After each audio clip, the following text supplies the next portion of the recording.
ভাই মানে শুধু একজন অভিভাবক নয়, যে হাত তোমাকে প্রথমবার হাঁটতে শিখিয়েছে, যে চোখ তোমাকে প্রথমবার সুরক্ষার অনুভূতি দিয়েছে, সে তোমার ভাই। শৈশবে যখন তুমি পড়ে গিয়েছিলে, সবার আগে যে দৌড়ে এসে তোমাকে তুলেছিল, সেই তোমার ভাই। স্কুলে কেউ তোমাকে কষ্ট দিলে যে বুক ফুলে সামনে দাঁড়াতো, সে তোমার ভাই। বাইরের পৃথিবী হয়তো ভয়ঙ্কর, কিন্তু ভাই থাকলে মনে হয় কিছুই হবে না। ভাই তো আছেই। ভাই কখনো প্রকাশ করে না, কিন্তু সে তোমার জন্য নিজের আনন্দ ত্যাগ করে, নিজের কষ্ট গোপন করে। তুমি খুশি থাকলে সে খুশি, তুমি দুঃখী হলে সে ভিতরে ভিতরে ভেঙে যায়। সময় যতই পেরিয়ে যাক, বয়স যতই বাড়ুক, ভাই সব সময় তোমার অভিভাবকই থেকে যায়।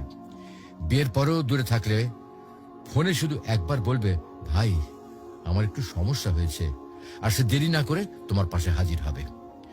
প্রিয় ভাই বোন, এই সম্পর্ক রক্তের বাঁধনে গড়া।